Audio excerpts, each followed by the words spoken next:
For those people who don't know who Kate Bush is and completely forgotten who she may have been, she is the waif-like singer and songwriter who had an enormous hit with her first eerie single, Wuthering Heights. Out on the windy, windy moors we'd roll and fall in green. She was an original, a rarity in the pop world where so many performers look and sound much the same. She sang the letter.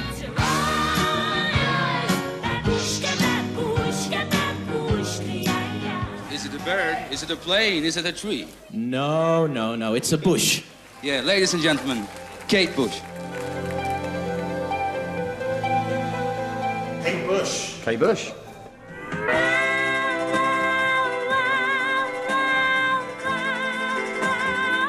It's just like fire, you know? It's all just like coming out of her mouth. She has made her performances into something of an art form, mingling dance and mime and all kinds of theatre. I mean, they're not normal songs. None of her songs have been normal. I see the people watching. She's just who she is. She's unique. She's a mystery. She's the most beautiful mystery. There were moments of like hairbrush in the mirror, you know, like running up that hill and dancing around the lounge. I mean, the music speaks for itself, but liking her makes you feel a bit clever. Hours of being in my room by myself through good times and bad times and listening to her on headphones and her taking me away from my stress.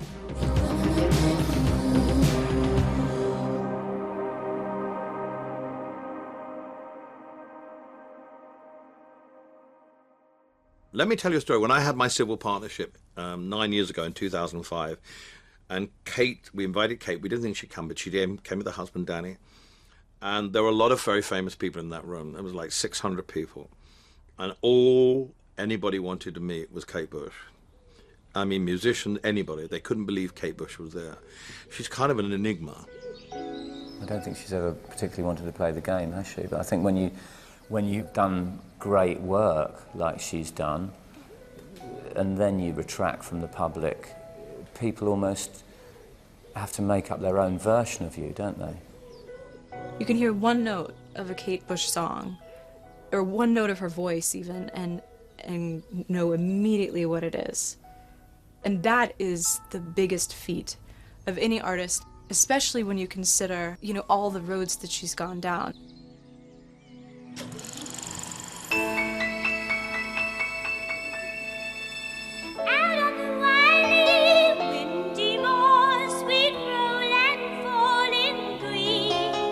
When Kate Bush came along, sort of 78, I was in the Slits, and I remember I was sitting in a van outside our singer's house waiting to go and do a gig, and Wuthering Heights came on the radio, and I was like, what's this? And I kept waiting for the melody to repeat, because, you know, at that time, pop music was very much, Radio 1, you know, was repeating melodies very quickly, and this melody sort of meandered on in this high-pitched voice warbling and dropping, but I was absolutely spellbound. When I first heard it, I thought that was extremely challenging, the vocal. It was almost hysterical and so up there, the register. But it was absolutely fascinating, and I know at the time a lot of my friends couldn't bear it. I just thought that was just too much, but that's exactly what drew me in. Bad dreams in the night. You told me I was going to lose the fight. Leave behind my Wuthering Heights. He's free. Look, I can see Wuthering Heights. Well, I saw a series on the television about 10 years ago, and it was on very late at night, and I caught literally the last 5 minutes of the series where she was at the window trying to get in. Who are you? I'm Catherine Linton. I've come home. And it just really struck me. It was so strong. And I read the book. You read the book, you read the book later? Yeah, I read the book before I wrote the song because I needed to get the mood properly. I'd never heard anything like it before. It was like banshee music. This absolute otherworldly voice singing about a book.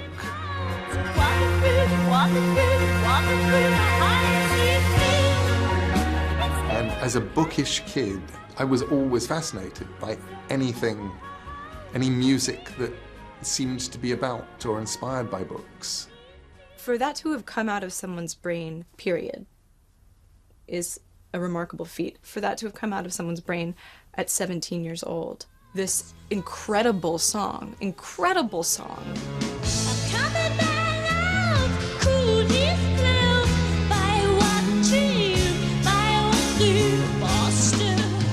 There aren't that many amazing pop songs that have 2 or 3 key changes in them. And I'm not talking like modulations, I'm talking like, okay, now we're in the key of Q.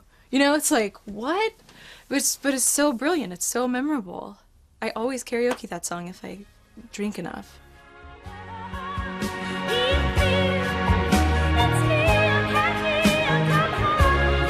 Wuthering Heights was not your normal type song.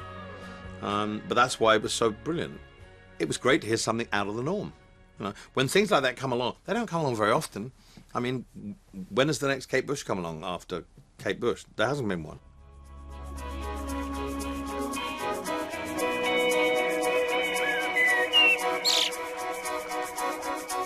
Now let's get back to the beginnings. You're 19 now. 20. 20. Yeah, just. And you're from Kent. Yeah. And is Kate Bush your own name? Yes, it is. Now your father's a doctor. Yes. Is it a musical family? My brothers are very musical, yeah. They were really responsible for turning me onto it in the first place. Mm. They were always playing music when I was a kid. Her brothers were a big part of it. They were very much, in her early days, their formative years, particularly people like Paddy. I mean, he was having all these musical ideas coming in. He had all these strange musical things that he was into, you know, lots of strange musical instruments and various forms of music, and he would run those past her, and lots of it would stick, you know. What do you call it? It's called Astromento de Porco. That's its real name. You're Kate's brother, aren't you? Yeah, afraid so. Is it sort of a bit of a family business, really? Well, yes and no. I mean, like, Kate and I have been making music together for years and years. On different levels, you know, but I mean, there's always been music in our family. Well, when I was young, it was really the music that my brothers played. And I'd pick out the stuff that I liked and listen to it with them. And What kind of music they played? they were into King Crimson at that time, and Pink Floyd, and Blind Faith, Fleetwood Mac, that sort of thing. When you went to visit the family house, you know, East Wickham, you know, it sort of reminded me of my parents' house in some ways. It was a comfortable, middle-class doctor's house with a nice garden. Yet out of that had grown this strange creature that was doing wonderful things. When did you start writing songs? I must have been 11 or 12. Well, when did the Music Men come to hear about you, and how? That was quite a gradual process. When I was about 14, there was a friend of my brother's called Ricky Hopper, who was in the business, and he knew a lot of people, and he acted as a friend to try and get the tapes across to people. And after some trying, there was no response. And he knew Dave Gilmour from the Pink Floyd, and Dave came along to hear me because at that time he was scouting for struggling artists. I had a listen. I was intrigued by this strange voice. I went to her house, met her parents down in Kent, and she played me, God, I mean, it must have been 40 or 50 songs on tape, and I thought I should try and do something. I hear him before I go to sleep and focus on the day that's been. I realize he's there when I turn the light on. Dave Gilmour put up the money for me to make a proper demo with arrangements and selected songs, and we took it to the company. We were making, Pink Floyd, that is, were making the Wish You Were Here album, and I think we had the record company people down at Abbey Road in number 3. And suddenly I find myself. And I said to them, do you want to hear something I've got? And they said, sure. So we found another room and I played it to them. The Man with the Child in His Eyes. And they said, yep, thank you, we'll have it. He's here again. The man with the child in his eyes. He's here again. You know, Man with the Child in His Eyes is still one of those things that, right from the get-go, you know, has its own life because it's just a great song. And she has, you know, for all the time that she or I or anyone spend decorating and creating moods, it's actually the key element of what you're saying, the melody and the chords and the rhythm that still speak louder than all the stuff around on a great song. It is absolutely beautiful, isn't it? And it's sort of over 2 years before any of the other recordings she did. That is her singing at the age of 16 and having written those extraordinary lyrics about whatever they're about.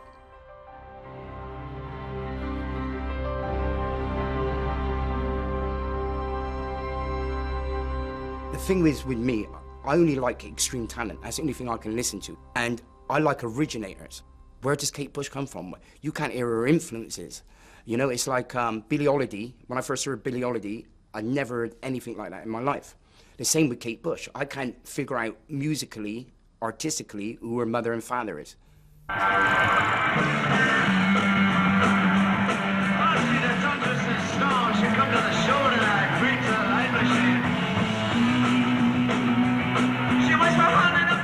Somebody told me that she was at this 73 gig at Ziggy Stardust. I'm like, are you sure? Everybody seems to be at that gig. Yeah, we were there. It's a great gig. He's one of those people that have had an influence on her in a weird sort of way, you know. It's not obvious, but, you know, people do. She was aware of Roxy Music, Brian Eno, and people like that. You know, she was aware of a lot of people. A lot of people had an influence on her. I hope you don't know it, 'cause we've been around a long time. Just try to make the big time. Kate, having seen me probably, well, yeah, the first time working with Bowie, I mean, she wanted to be a performer like that. I'm not saying like Bowie, but to move like that. And, of course, she had seen Flowers, as did everyone at that time.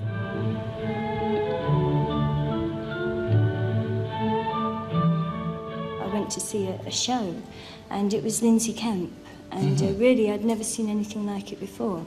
And what he was doing was he was using movement without any sound at all, something I'd never experienced. And he was expressing so much, probably more than most people would express with their mouths. And it suddenly dawned on me that there was a whole new world of expression that I hadn't even realised.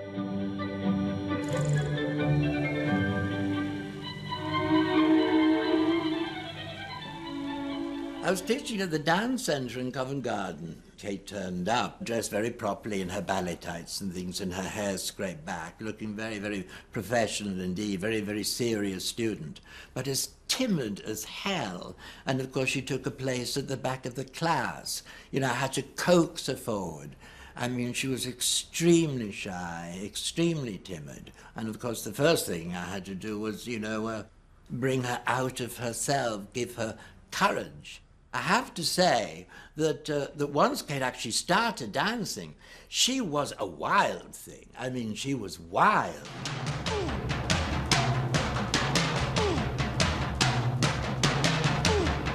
One day, some months after knowing her, I got back to my home in Battersea, and there was an LP pushed under the door.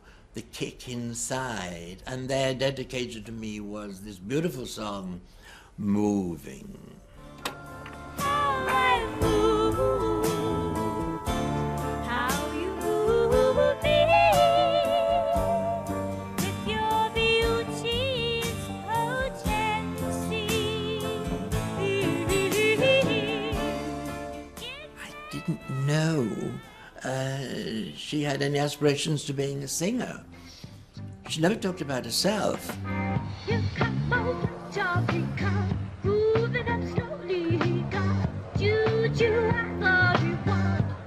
I met her for the first time in the spring of '77, and we went around to her brother's house to meet her because we wanted to get a band together to do some pubs, and the idea was we'd get his sister to sing because we might be able to get a few more gigs if you had a girl singer, you know.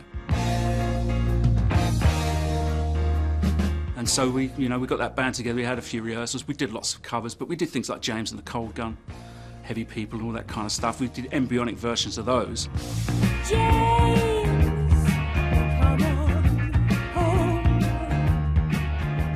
The first time you sang in public, do you remember that? Yeah, that was about 2 years ago in a pub in Lewisham. And I was so scared, I really was. And I knew from day one, I knew that there was no way this girl's not going to make it. She's going to be a huge success, you know. There's no way, because she was so driven for it, and her enthusiasm for it all, it was infectious, you know. Now we have a young person, Basil Bush's sister, who, as you know, was responsible for that great hit, Wuthering Tights. Kate Bush and the Bushwhackers. Rolling the ball, rolling the ball, rolling the ball to me. The early vocal style is really acrobatic, isn't it? It's kind of like, it's very, almost sort of vocal gymnastics, isn't it? Jumping around all over the place. She's almost still finding her style a little bit. It's quite kooky and strange.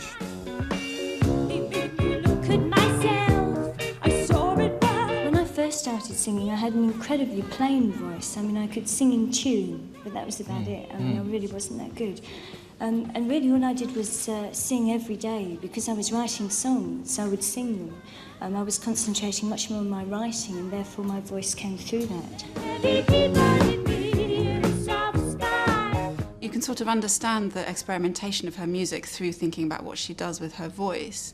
And she uses it as a kind of fabric to sort of pull and push and almost tear apart. And she's sort of stretching the fabric, not just of her voice, but of the whole kind of pop form, I think.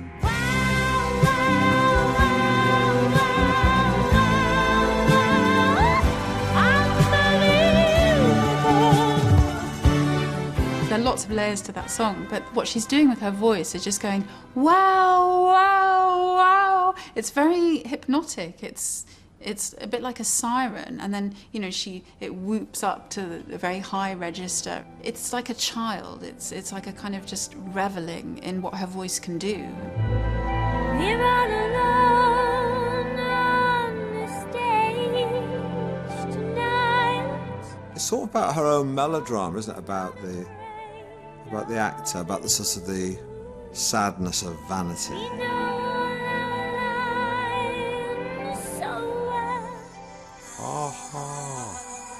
Really wanted. I mean, you're sort of listening to this on a record player in suburbia, and you're taken, you know, it's like she takes you by the hand and you fly off through the sky like the Snowman or something, or Christmas Carol.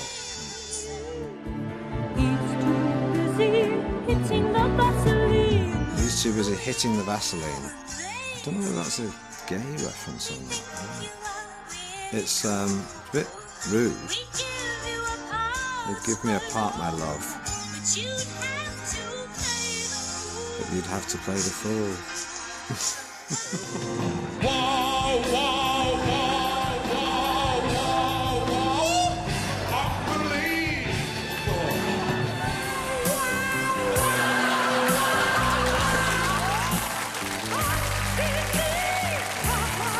So, of course, she's a gift for satirists. Of course, it's easy, because dull artists, especially in pop music, are very difficult to satirise.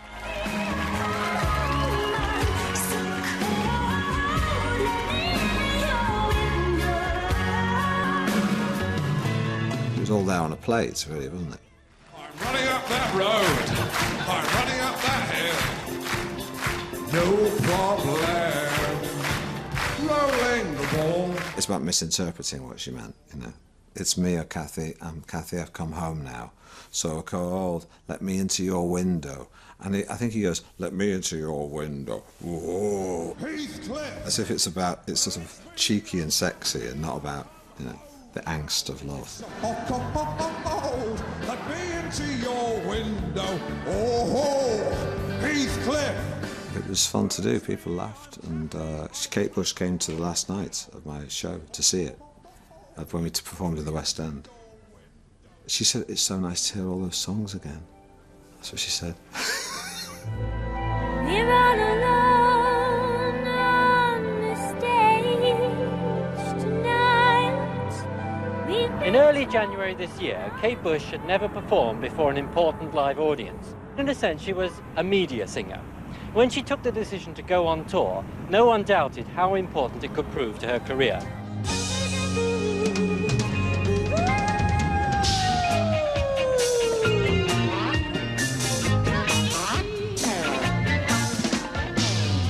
Her early shows were so sensational. The ones she did at the Palladium, for example, were the benchmark for people's shows in the future. Orally, she was who she was, but visually, she created a new standard for people. Did you enjoy the show? Oh, it was lovely. Did you? You really happy? I'm knocked out. I can't believe that audience. Now that it has worked so well, I gather you were a little bit worried beforehand that it would all be okay. Now that it has proved to be so successful, do you think you might do a more extensive tour later in the year? That really depends. So much depends on energies, because it can become very tiring with the travelling. I don't know. We have to wait and see.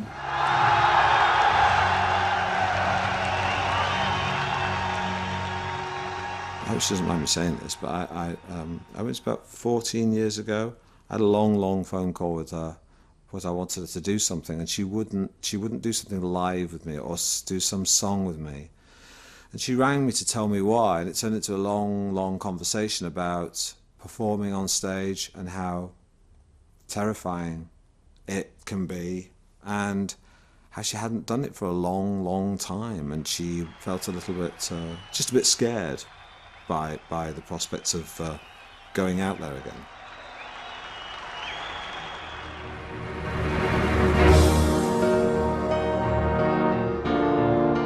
I think her early stuff was her kind of still finding her way. I don't think that she'd quite found herself. Lots of artists need to find their way. And all of that early stuff with her dancing around in a leotard. I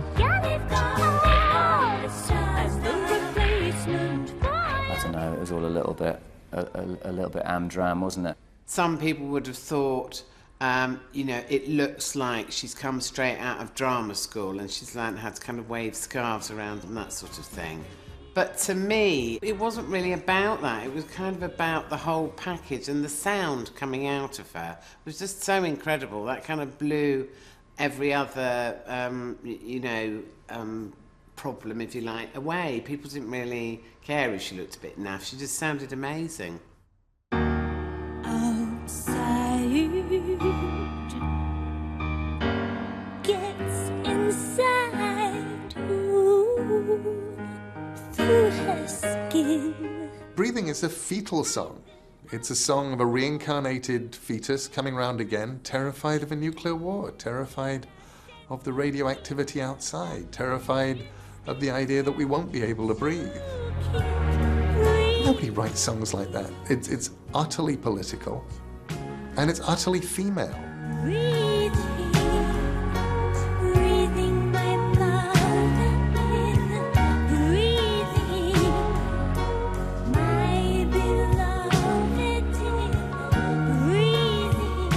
It's almost like a reminder how important women are. I've had a funny thing, my mother committed suicide, and my whole career has been based around my mother.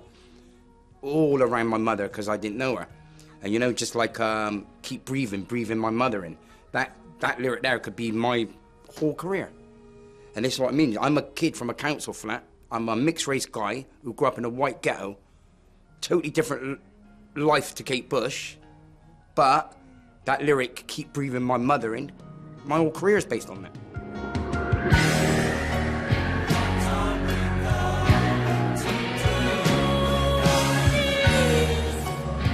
was like a little symphony. It had the male choir, like this call and response. What are we going to do? And that she's like breathing, the way she's singing. I was just like, oh my God, what's this woman on?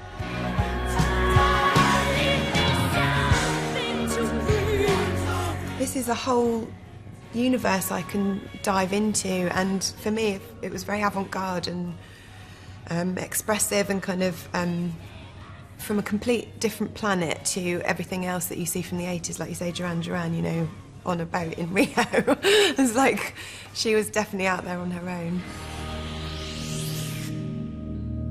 Well, it's funny, nobody ever applies the term progressive rock to Kate Bush, but to me it's prog. You know, it's everything that I love about the best prog. It's like the really sort of brash stuff, which is about people showing technical ability, I have no interest in. But the experimental, dreamy stuff that sort of came from lots of different places at once, you know, I sit her stuff next to Genesis, the obvious comparison as well, because of her story with Peter Gabriel.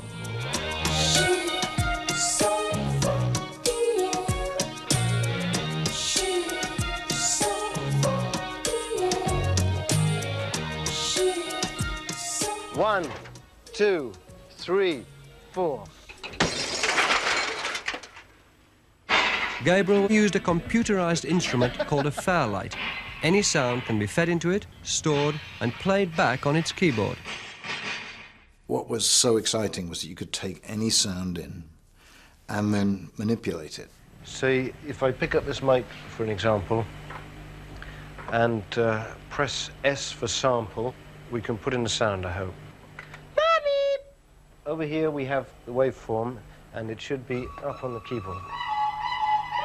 Every kid can do that with their phone nowadays, but at the time it was absolutely unique and suddenly opened up these whole sort of continents of new sound texture.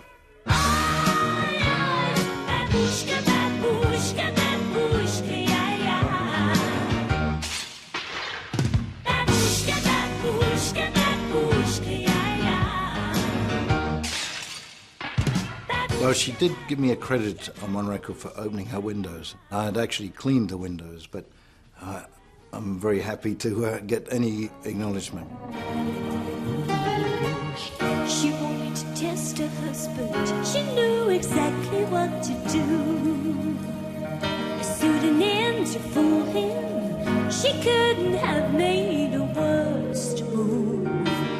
She sent him scented letters, and he received them with a strange delight, just like his The video is so kind of classic Kate Bush because she does this thing whenever she's performing, which is that she's one version of herself, and then often when the chorus kicks in, she sang the letter.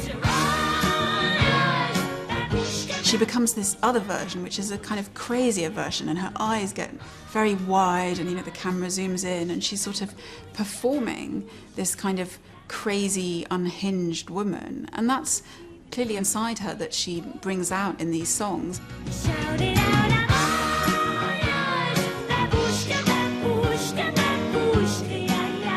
Babushka's one of those songs you just can't get out of your head, can you? You know how she is able to take a word and then you start seeing images and pictures to a word that maybe you haven't used. It's not as if you're saying, je t'aime. It's babushka.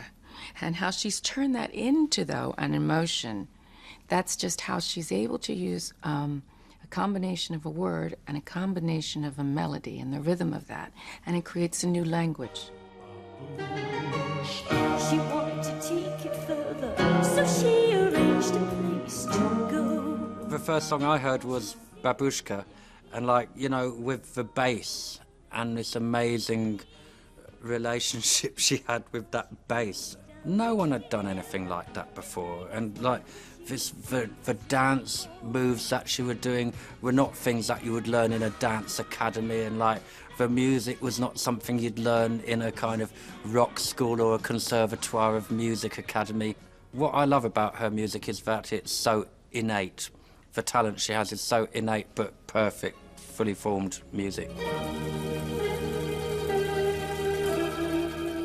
I read an interview with her one time where she was asked something along the lines of, why do you write from the perspective of a lot of characters? And she said very simply and eloquently, because they're more interesting than I am.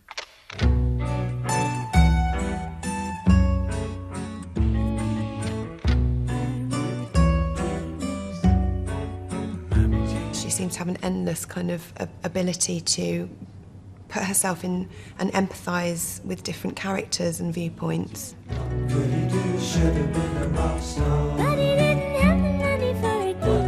Army Dreamers is a maternal point of view. It's you know, you've got this song about young squaddies dying, and the person singing it, you know, somewhere understands what it's like to be a mother and to lose a son. Army dreamers, oh, what a waste of army dreamers. Byron once said of Keats, Keats writes about what he imagines. I write about what I live.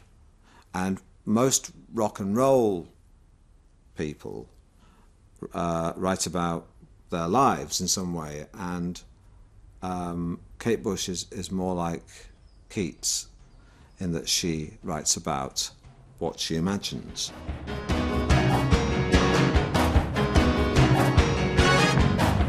I see the people working and see it working for them, and so I want to join in, but then I find it hopeless. Succeed, knowledge is something such a big deal. My favourite album by her is The Dreaming, and I think she produced that one herself. That got a lot of criticism, but I loved it. It was overloaded with textures and tones and all manner of things. It's a record that I still can play to this day and still hear new things. I mean, obviously it's not number one on the dance floor, but then all music shouldn't be.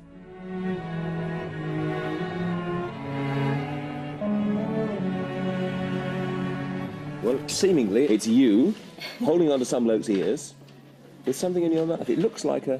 Is it a key? Yeah. It's a key! Uh-huh. Well, if you listen to the album, and especially to the song Houdini, then you'll know all about it.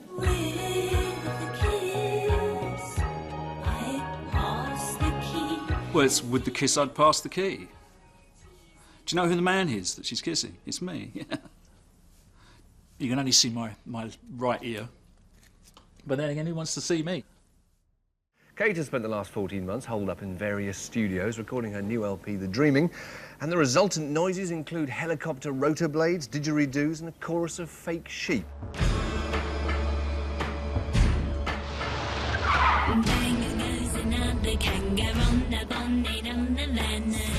But on that track, you employed, I think, Percy Edwards to supply the kind of synthesised jungle backing. Yes. Well, I knew that in the choruses we wanted to create a feeling of the landscape, and obviously there are a lot of Australian animals, and the sounds are very reminiscent of the environment. And of course Percy could come along and give us a selection of at least 10 different Australian animals. I'm not sure which song is the one where she's like donkey braying. There's one where she's like...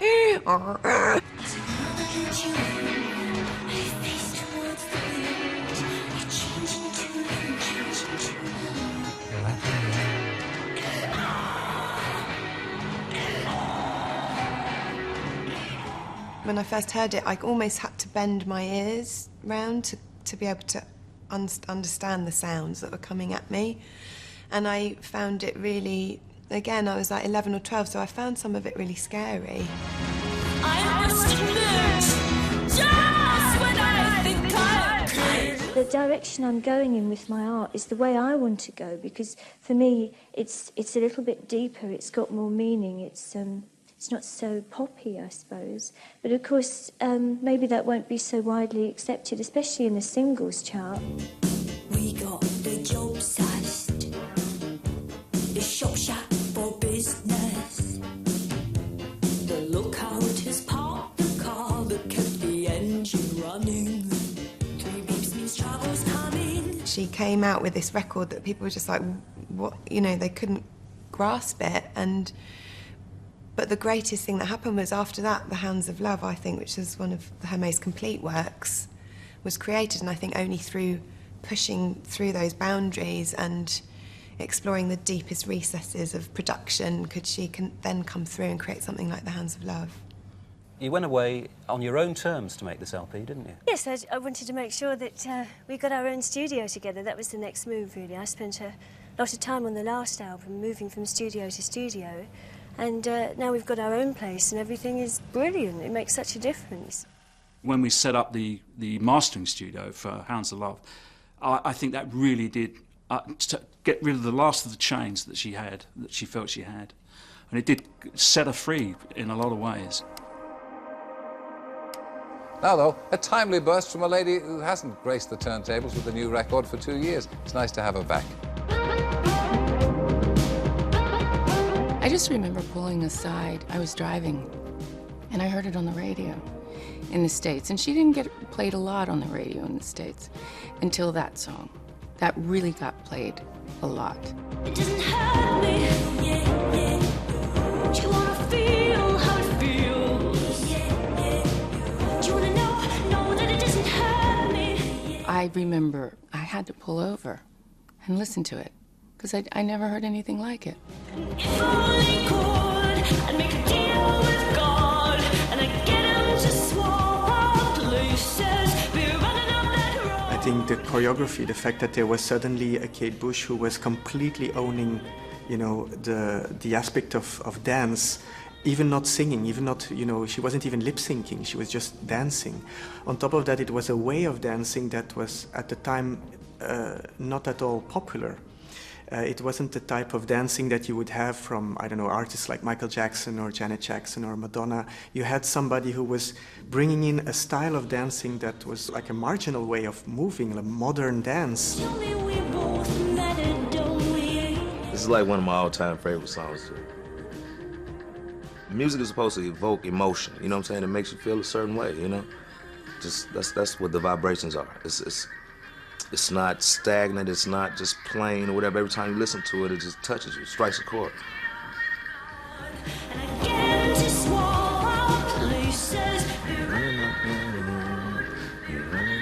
I was introduced to the music by my Uncle Russell, and he's kind of like a weirdo, like of the family, you know, he was a skateboarder and all kind of things. So I was like, you know, 6th, 7th grade, and I used to ride my bike to school and just listen to it. And then I just got deeper and deeper into it. That's, you know, one of my biggest musical influences. I love it.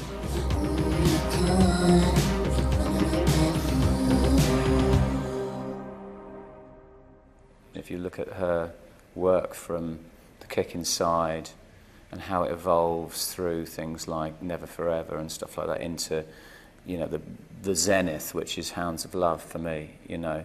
It's a beautiful evolution, and the songs are kind of becoming more sophisticated, even though they've always been sophisticated, even from the start. They're just developing a kind of calm sophistication.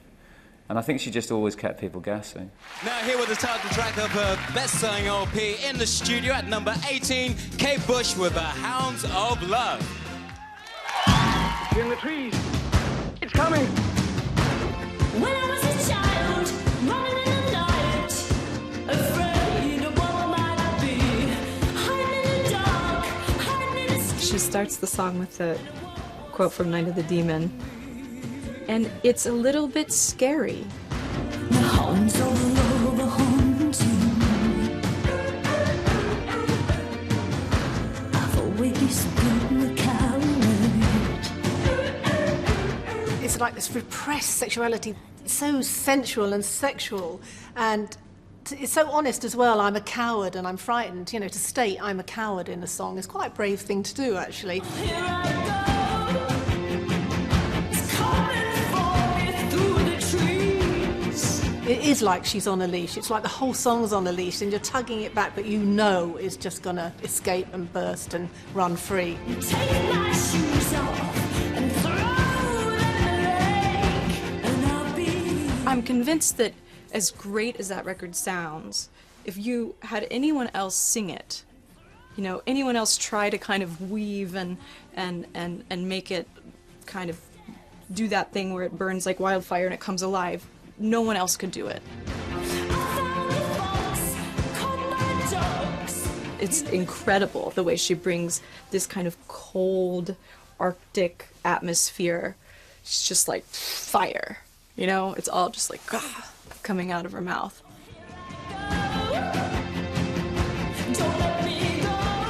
Everything's doubling up now. You've got twice the amount of cellos, so everything's doubled.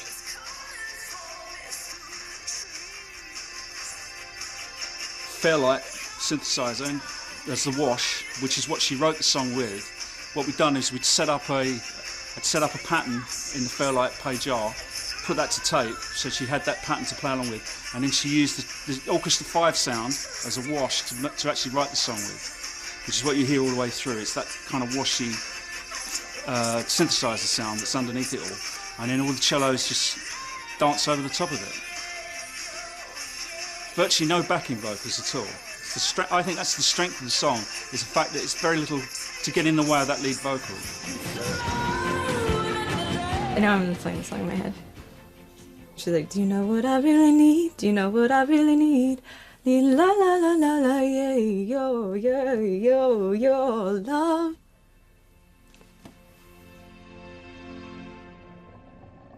I find it really hard to sort of separate images from the music once you know the music's brilliant. And of course, I associate this image with some of my favourite songs that I know in my life. Little light shining. The second half of The Hounds of Love that's really where the magic is for me. I mean, the first half is a collection of the singles almost, isn't it?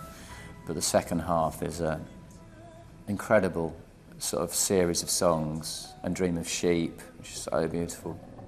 I tune into some friendly voices talking about stupid. I tune into some friendly voices talking about stupid things. I can't be left to my imagination. Let me weak, let me sleep and dream of sheep. I love that lyric. Let me sleep and dream of sheep. The way it kind of goes into the stranger songs like Waking the Witch and things like that, where it's just these odd little uncomfortable little musical moments. I think The Ninth Wave was the piece of music that affected me the most when I was little because it terrified me. It's about witches and being stuck under ice and, you know, floating adrift in a sea of nothingness, and all those kind of dream elements, subconscious themes, and very kind of English, ancient storytelling.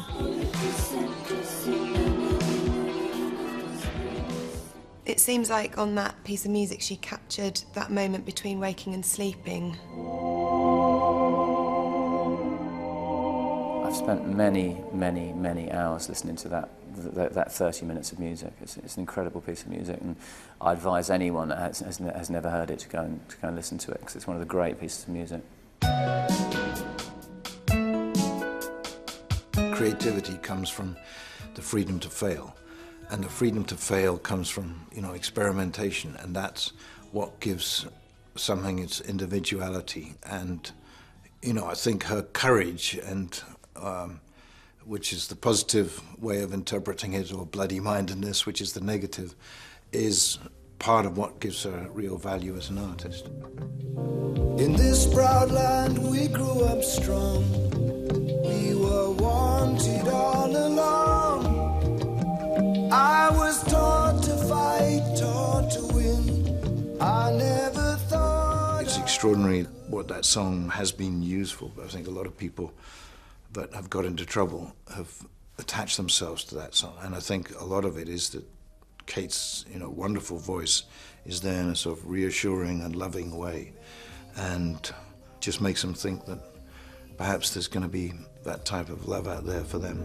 Don't give up, 'cause you have friends. Don't give up, you're not the only one. The record she did with Peter Gabriel was one record that saved my life. That record helped me get sober. So she played a big part in my actual downfall and kind of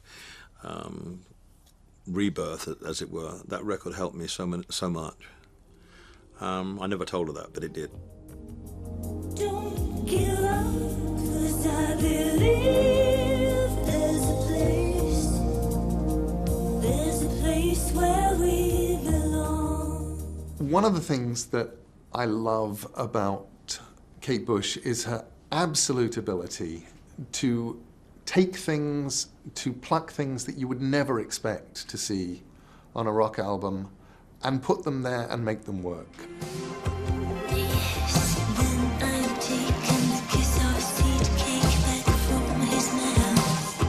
James Joyce's Ulysses, one of the greatest passages in all of English or Anglo-Irish literature, is Molly Bloom's glorious soliloquy, ending in a sequence of yeses. Yes, he said, I was a flower of the mountain, yes. So we're all flowers, a woman's body, yes.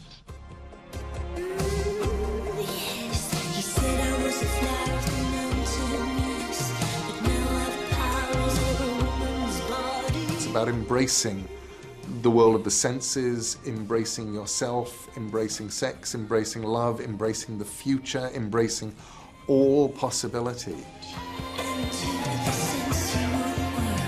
And it goes all the way back for me to Wuthering Heights. This is somebody who's not afraid of books. This is somebody who's not afraid of reading, somebody who's not afraid of writers, and who's not afraid of translating, being an intermediary, being a door between the world of books and the world of rock. I still remember going to the CD store and buying Central World when I was 16, and the cover, and there's a rose in front of her mouth that has bloomed. She's got big wide eyes, and I remember, you know, putting it in the shitty car stereo on the way home, and, you know, and my life was forever changed.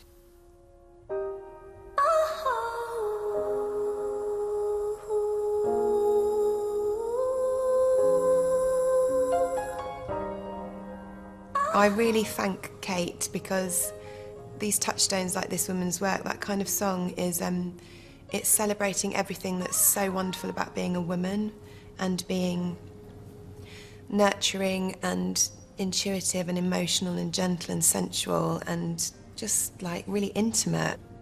I should be crying, but I just can't let it show. People don't put their hearts on the line in that vulnerable way very much, and it's really, as an artist myself, it's helped me to not be frightened, to show as much of my vulnerability as a woman as I can, and in that be powerful.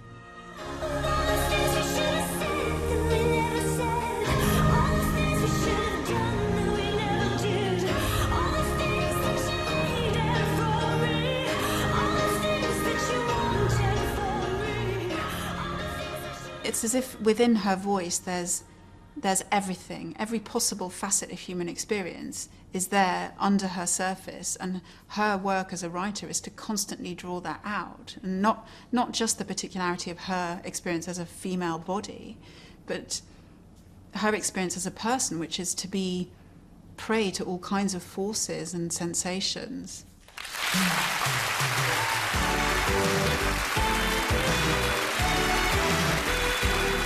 What about lyrics? Yours are very passionate and provocative. Do you get inspiration anywhere? I think it is elusive stuff, but I think really the biggest inspiration is people. I think people are just so inspiring. They're fascinating and wonderful, and I think, you know, that nearly every idea that a person has had has probably at some point come from another person. I think The Red Shoes, without going into too much detail, is a very personal album. You know, there was a lot of very personal stuff happening at that time. And I think it shows in the music. I mean, basically, a lot of the music on the album is about breakup of relationships. You know, I'll come round when you're not in and I'll pick up all my things, you know, all that kind of stuff. It's alright, I'll come round when you're not in, and I'll pick up all my things. Everything I have, I bought with you. It's such a desperate song. I mean, she really finds a way to convey despair, the despair of missing the person, or a breakup that will never come back together again. I don't quite know how to put this, but obviously, you've had a professional and personal relationship with Kate for a long time, and the Red Shoes was an expression of some of the things that may have been happening between the two of you, and yet you were still working together. That's exactly it. Well, because the working relationship was never a problem. We always work together reasonably well.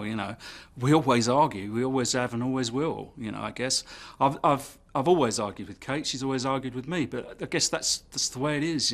So I feel I'm emotionally involved with it all to a great extent. Much more so than most people would imagine. Not only did we have a personal relationship and I work with her, I really love her music. I really do. To the point where I've virtually worked with nobody else, because nobody else comes close. Some moments that I've had, some moments of pleasure.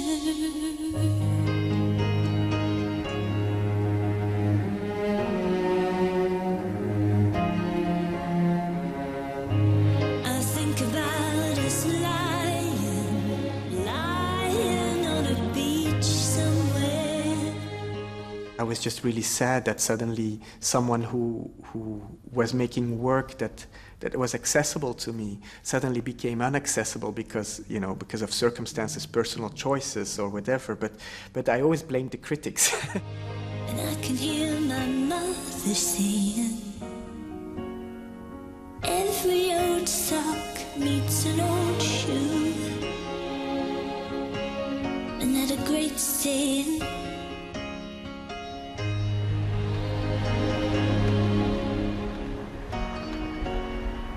every old sock meets an old shoe.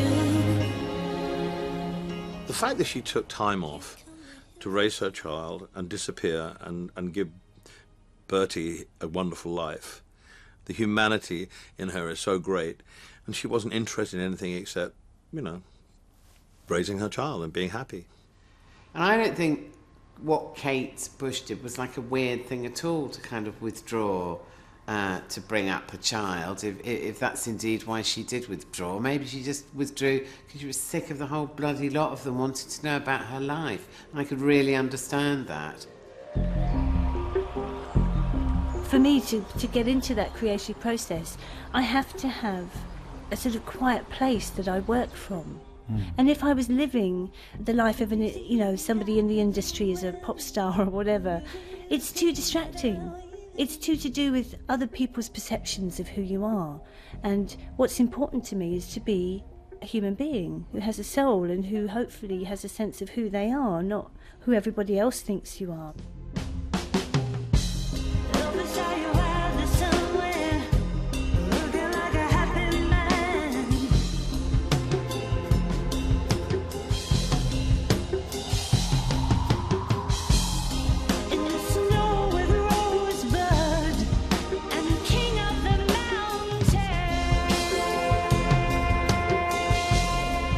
John Harris, there's been some anticipation over this. Someone even wrote a novel called Waiting for Kate Bush about the long wait. Has it been worth it? Well, I think there's probably less anticipation in the real world, in quote marks, than there is in certain circles of the media. I think people get themselves in a right old tiz about this record. Because there's still an element of We Are Not Worthy about Kate Bush. But deeply eccentric. Well, it's not. It's not actually. That's the point. It's not eccentric, and you can tell this is someone who's not been near the music business for 12 years. And it sounds like the sort of thing that would blast from shopping malls in about 1989. There's a bit of kind of Tears for Fears about it. What I like is it's not self-conscious eccentricity. I think she's making this record for herself. She's pleasing herself with her music. The Ariel album. My favourite on that album is actually that song called Prelude. It's just the sound of some cuckoos and the sound of a child's voice. And she just manages to combine these very, very prosaic, pure elements and turn them into magic. She's always been able to find, let's say, the language of nature. She would be able to make you hear words within, the sounds that birds would make. You would actually hear that they're saying something. Kate Bush makes a record, then you don't hear from her. And you play the stuff that she's made already and you listen to it. And one day you are surprised and she brings out something else, and she's been quietly working away on it for however long she wanted to work on it. And I love that. I love the willingness to be quiet until it's time to speak, which is something that she does over and over. You're not a Langor monkey.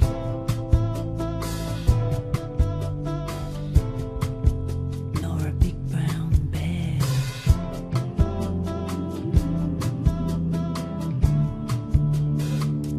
You're the wild man. 50 Words for Snow. My favourite track on that is where her little son, he sings, I am sky. You know, that amazing, like, choral boy, pure voice was like, it's just so lovely to hear the generations coming through and that they're making music together. I am sky.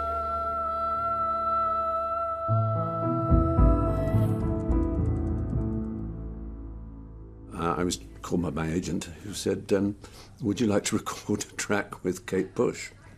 To which there is only ever one possible answer, as long as it's not me singing. I said, she does know I can't sing. She said, no, it would be voicing, but saying words for snow. Oh, no, it's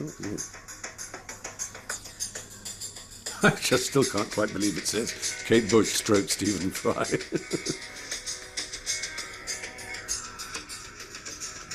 Wonderfully atmospheric, isn't it? It's just something about it.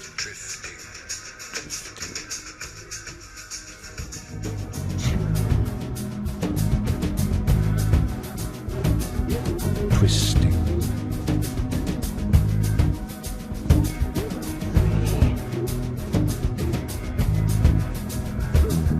Whiteout. These phrases and epithets are hers, and they're not. Some of them obviously exist, like whiteout. And some of them are just sort of poetic, forced poetic image, almost like what Anglo-Saxon poetry is known as a kenning, where you just put things together. She has a very intense poetic mind. Hooded wept. That's what makes it, that voice that comes in.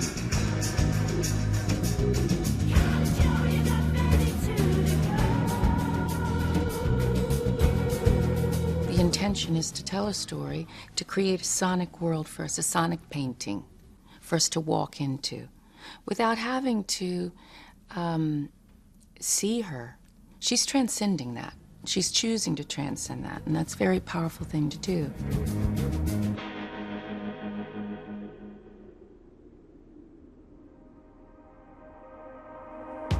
You don't ever get the sense that she is making music to pander to anyone. I think you always get her absolute best attempt at her true vision whenever you get a Kate Bush record. The words coming to my mind is national treasure, but that means kind of like an almost dead person, doesn't it, or something?